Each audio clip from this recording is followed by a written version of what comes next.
Hey, what's up everybody? It's Lids, and we're back for some more Gwent, and today we're going to be playing more of the +1 seasonal event, which is an alternate game mode in which whenever we play a unit, we spawn a 1-power copy of that unit in the same row. Now, in this event, there is a game-breakingly powerful combo between Idarran of Ulivo and Snowdrop that can score about 300 points in just 2 turns, and there are even some decks that can play that combo in multiple rounds. Now that kind of deck might seem unbeatable, but today I bring you the counter deck. Let's give it a look. So in the +1 seasonal event, Idarran of Ulivo is undoubtedly the strongest card because he can create an entire row worth of copies of himself in just 1 turn. And then with that, he can create a bunch of copies of Snowdrop, which, once they use all of their orders, will boost all those copies of Snowdrop in the process, giving about 300 points in just 2 turns. And this meta combo is extremely powerful, but it is beatable. And in the previous +1 seasonal events, we created a counter deck that could destroy 1 round of Idarran plus Snowdrop. However, for today's deck, we will be using a Reckless Flurry Skellige deck that can take out Idarran plus Snowdrop on 2 separate occasions, which is particularly relevant because it is becoming increasingly popular for people to use the combination of Renew to play one of those 2 cards from their graveyard, combined with Decoy to put one of those cards back into their deck to do the whole combo in another round entirely. So the key things for this deck are using the damage from our leader ability, plus Lambert to deal a bunch of damage to all the copies of Idarran, which is enough to destroy them all in 1 turn, or similarly, our leader ability plus Wild Boar the Sea. And that's what we did last time. However, because it does require your leader ability to have enough damage to remove all of those Idarrans, and we don't have a way to replay our leader ability, that means that this strategy could only remove all the Idarrans if our opponent did not use Renew or Decoy to play him again. However, with Scorch, if our opponent does play all those Idarrans and then use Snowdrop, all of those Snowdrops will get boosted to the same number, meaning that a Scorch can remove all of them simultaneously. So in this case, rather than removing all the Idarrans, we wait for them to create the Snowdrops and then remove all the Snowdrops.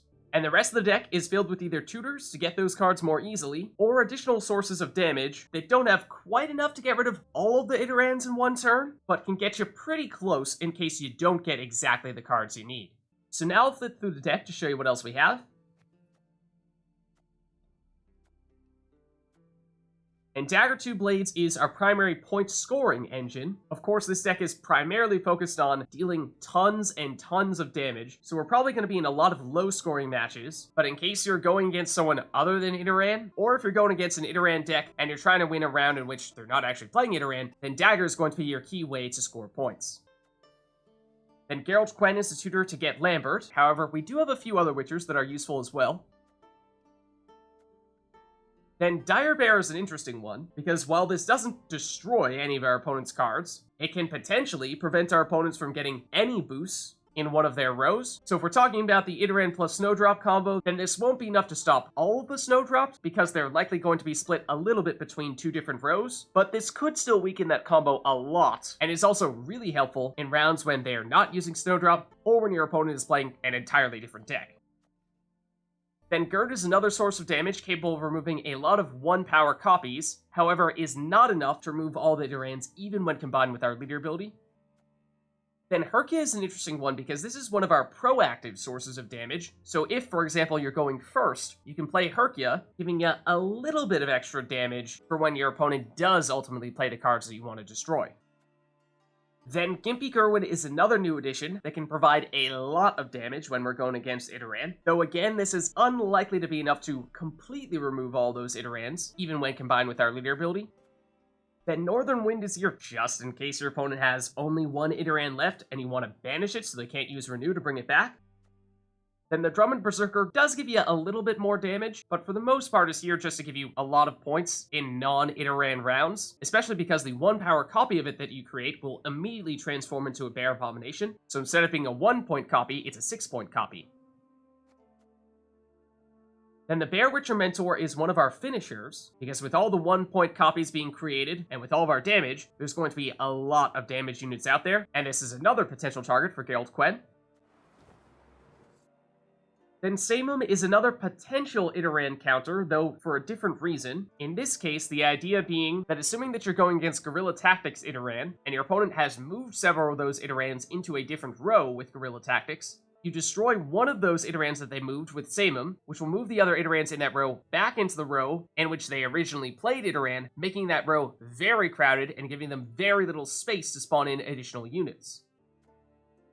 Then the Bear Witcher Adept is another card that is here mostly just to put up some points, especially in non-Idarran rounds, because even that 1 power copy that you spawn will also heal itself, eventually making this a 14-point card. Then it's a similar story for the Craite Warcrier, because between the 1 power copies that your opponent is going to create and our damage, there's likely to be damaged units out there, so it's very easy to get these boosted. Then the Brokvar Hunter is similar to Herkja Drummond, because this is another source of proactive damage, so if you're going first, you can play these guys in the range row to give yourself a little more damage when your opponent does eventually play the cards that you want to remove.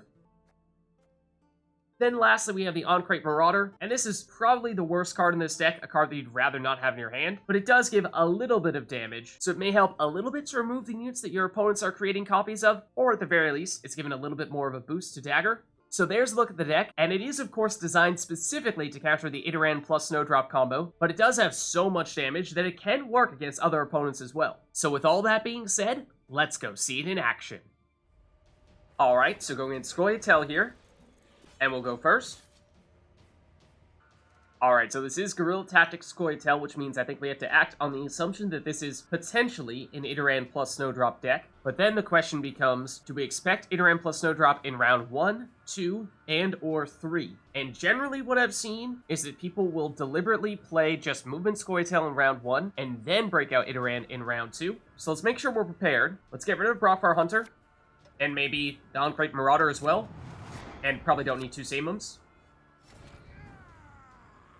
So taking stock of what we have here real quick, we have Royal Decree, which means we could either get Lambert or Wild Boar the Sea, which when combined with our leader ability would be enough to take out all of the Idarrans, or we could use Scorch to get rid of all the Snowdrops. So that should mean we have enough cards here that we can deal with their combo even if they play it in 2 different rounds, or use Renew in the same round. But we don't need to commit to anything just yet. Let's go with Herkja first, because this will give us some rare proactive damage, which can make it a little bit easier for us to get rid of all their Idarrans if they play that in round 1. Okay, they're going to go with an Elven Scribe, and the fact that they are playing that card first, I think is almost certainly a telltale sign that they are not playing Idarran in this round. Also, a little bit surprising to see that they would use their leader ability to get rid of a Herkja. Normally, you would want to save all those for Idarran. So why don't we get just a little bit more damage out here, using the Drummond Berserker.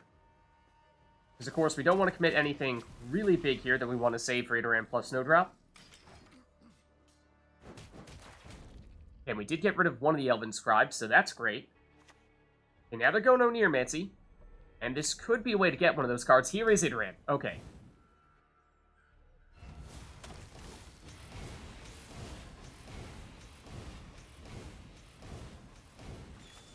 So they only have 2 charges remaining of their leader ability here. So that limits the amount that they can boost their Idarrans a little bit. So now let's go with Royal Decree. And I think we use Wild Boar the Sea here, because in addition to all their Idarrans, they do have a damaged Elven Scribe, so we might as well maximize the damage to that as well.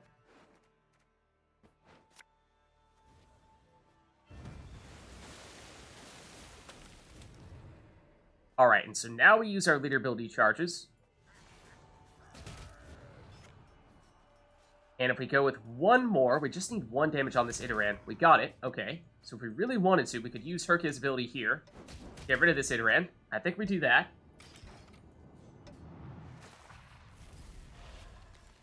And so now, they could still use Renew, if they have it, to play Idarran again. And if they do, then we probably just wait for them to combine that with Snowdrop, in which case we'll use Scorch to get rid of all the Snowdrops.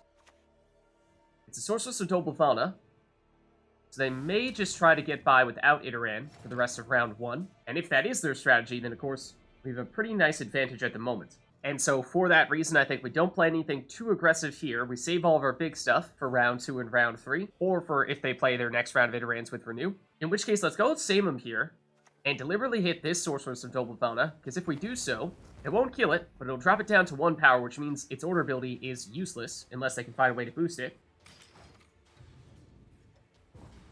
And so they'll just pass. So that gives us a pretty easy round 1 win here.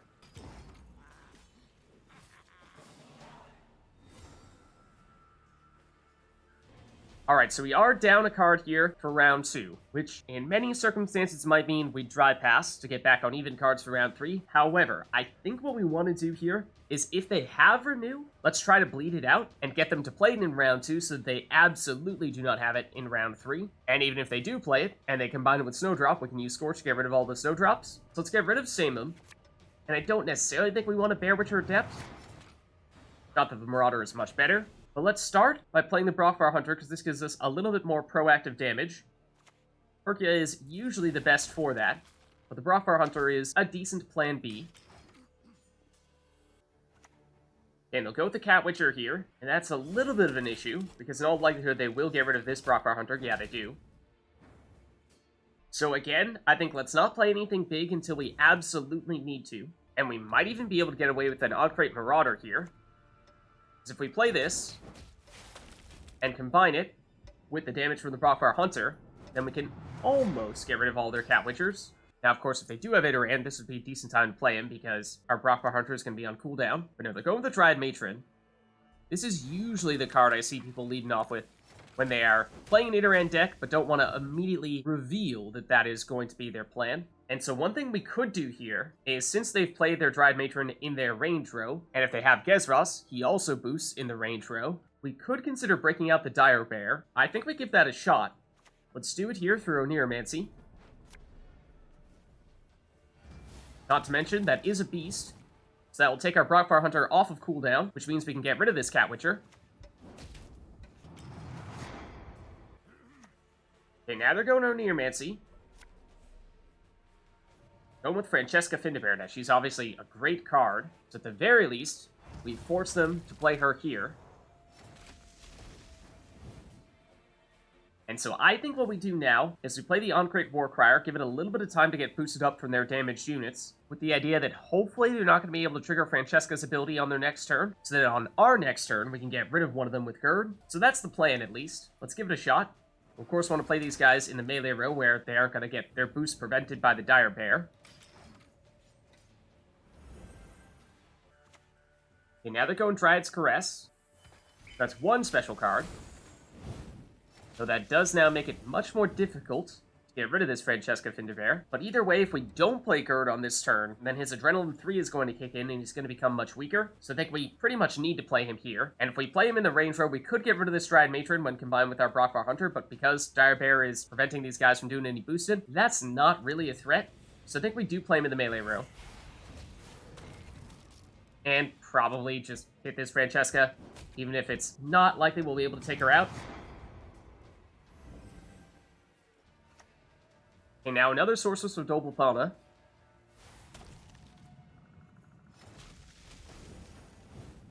And this, combined with a special card in their hand, is probably how they're planning on triggering Francesca's ability. So I think what we do here is we go Drummond Berserker, and it doesn't matter which row we play this in. I suppose we'll put you in the range row. And we actually can use the last round of our leader ability, because we don't need that if we're relying on Scorch to get rid of the Idarran plus Snowdrop combo. So I think we do this, and we just hope that it happens to hit that Sorceress, so that she can't use her ability anymore. And it did hit her. Okay, so now they're going with the Decoy, and that is a very common combo to use with Idarran plus Snowdrop. So I think that just about confirms they were planning on going with the double Idarran. But they will actually end up using it to get a second round of Francesca. They decoyed her and then immediately replayed her. Yes, that is possible. In fact, it has happened to me when using our original double Idarran plus Snowdrop deck. So I think now we're getting close to the point where we might want to pass. But I think let's play one more card here, because if we go with the Bear Witcher Mentor, this will give us a nice sizable boost. And then we can also use the Brokvar Hunter to get rid of the Francesca that they just created.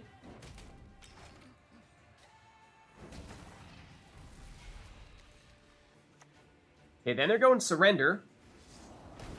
Will deal a fair bit of damage. And this is the card they'll end up getting several copies of. But even with that, it's not enough for them to catch us. And we definitely need to save Scorch. The only question would be, do we use Geralt Quen here? In which case we could get the Bear Witcher Mentor for another somewhat sizable boost. Although several of the damaged units have now been destroyed, so it wouldn't be as powerful as it was last time round. Bear Witcher Adept could actually be a decent play here, or even Lambert Swordmaster, because we don't need him to remove Idarran plus Snowdrop. But I think we pass here and dare them to try to catch us here. And they're going to go with Ragnarok. That'll deal some damage, but I don't think that's going to be fast enough. No, they're going to need to go cards down here. So it looks like our bleed attempt was successful, and they even have to play Snowdrop. That was definitely not part of the plan. They played her in the range row as well.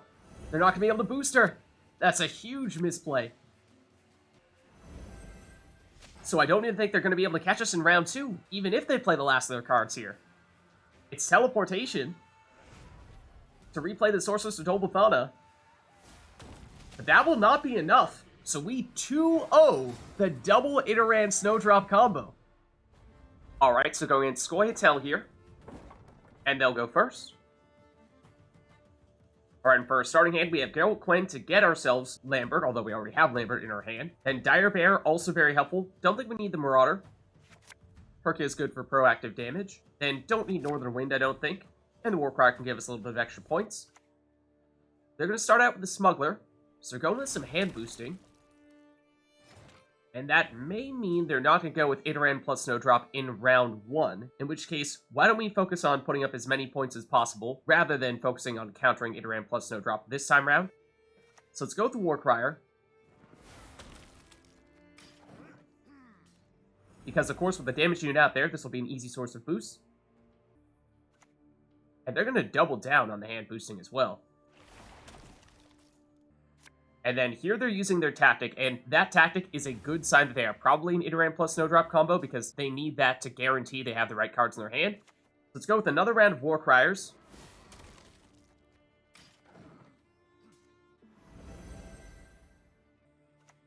Okay, now they're going with the Cat Witcher, and that can be a little bit problematic, because of course that's a decent source of damage. But I do like how those are all lined up in the melee row, so I think this is too good of a Gerd opportunity to pass up here. Let's use them to get rid of a bunch of those guys.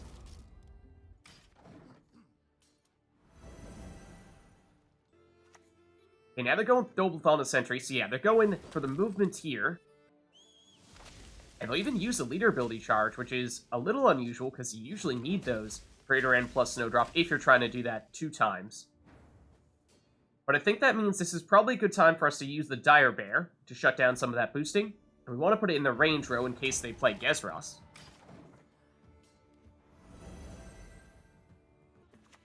Okay, now they're going to go with Living Armor. That's a good counter for the Dire Bear, because those aren't going to get boosted, but it is still a big point slam.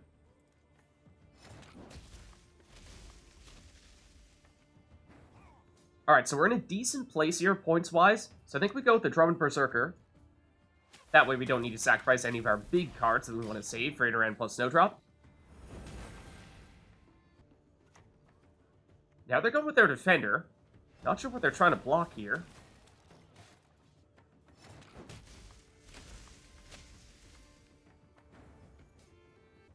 And I think now let's go with Gimpy Gerwin, just to get rid of one more of those hand boosters.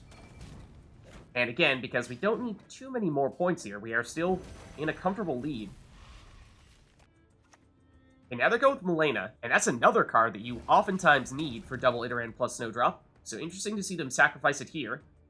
They're going to use it to move one of our Dire Bears, and it's in 2 rows right now, so they can't get any boosting no matter where they have their cards. So that's probably not what they're looking for. Then they move one of our Warcriers, okay, and then destroy one of the Dire Bears with their leader ability. But again, those leader ability charges are very important for them.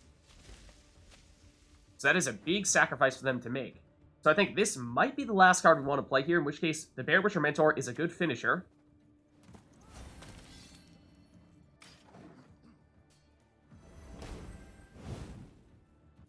And they're going to use the last of their leader ability charges. Not sure why they want to do that, because our Dire Bear is in the melee row now, so they can't boost that unit. Then here comes Gezras. Okay, this is, of course, their big card that they were hoping would be their round winner. And this is why we wanted that Dire Bear in the range row. Unfortunately, they have moved it, so they can still boost in their range row. They can't boost in the melee row here, so that still slows them down a bit. And I think if we go Geralt Quen into our other Bear Witcher Mentor, this should still be enough points here for us to retake the lead. It is. And so they'll pass. Of course, they'll have a little bit more damage and maybe a little bit more boosting here. But not enough for them to catch up to us. And we will gain a few more points at the end of our turn here. So it's still enough for us to take the round 1 win. Okay, and then we drew into a Brokvar Hunter, Dagger, and Scorch, and this is a fantastic combo. We have several ways in which we can shut down the Idarran plus Snowdrop, and we have some proactive damage and some ways to put up points of our own. So I think we may look to push here. And I'm thinking about playing Dagger, and because they have no leader ability charges, and they've already played their Melenas, he should be relatively safe, because normally, as soon as we play him, since he's row locked, they might be able to move him out of the melee row, which would shut him down. They're going to go with Renew, and I think that just about confirms that they were, in fact, planning to go double Idarran, double Snowdrop. So for them to use it here means that they will not be able to use it 2 times. And they're using it to get their defender, which is odd. So I think we take this opportunity to set up a little bit of our damage, and why don't we use the Brokvar Hunters to hit one of their defenders? Don't actually want to deal damage just yet, because we do, of course, have Scorch right now, and we don't want to have our Scorch destroy Dagger. Then they have Augfist. Don't see that too often. That will give them a fair bit of damage, and in fact enough damage to destroy one of our daggers. And we could consider Scorching here, because it would get rid of one of the Augfists and one of their defenders. So I think we go for this. And then they still have one Augfist remaining though, and that would still be enough to get rid of one of our daggers. So I think we have to consider using a leader ability charge here. And since we still have Lambert, and we still have some damage on the board, I think that is safe. Because we should have enough damage remaining that even if they do play Idarran plus Snowdrop, we still have enough to get rid of them. We even have Herkja for a little bit more damage, along with our Brokvar Hunters. And here is Snowdrop, so they don't even try to use Idarran to set her up because we already got rid of all their forms of movement. So our efforts to bleed out their key cards and their leader ability charges worked. And it looks like she was the target of some of their hand boosting. So these will likely be their biggest cards in this round, but of course, they're only able to create 2 copies of them, so not nearly as powerful as it would have otherwise been. So I think we play Herkja here to get a little bit more damage on the board. And then why don't we use our Hunters? Hit Snowdrop a bit.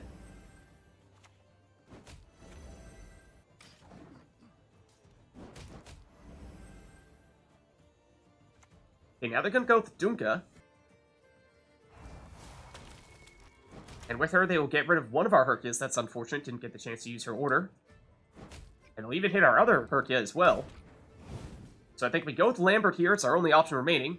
And Snowdrop is the only card that we can hit 2 copies of, because otherwise we're just hitting the defender. So now let's use Herkja's ability. Get a little bit more damage, and then our last 2 leader ability charges here. And when you add the damage and the dagger boosts, that gives us a pretty sizable lead here, so of course we'll have to see what their last card is. But they're not even going to play it. They forfeit here. And so we will take another 2-0 win against another double Idarran, double Snowdrop deck. So there's the look at a deck that is capable of countering the extremely powerful Idarran plus Snowdrop combo, even when our opponent is going to play it twice. If you liked the video, then make sure to hit the like and subscribe button, and leave a comment down below and let me know which other cards, archetypes, and factions you'd like us to experiment with next. Thank you all for watching, and I'll catch you next time.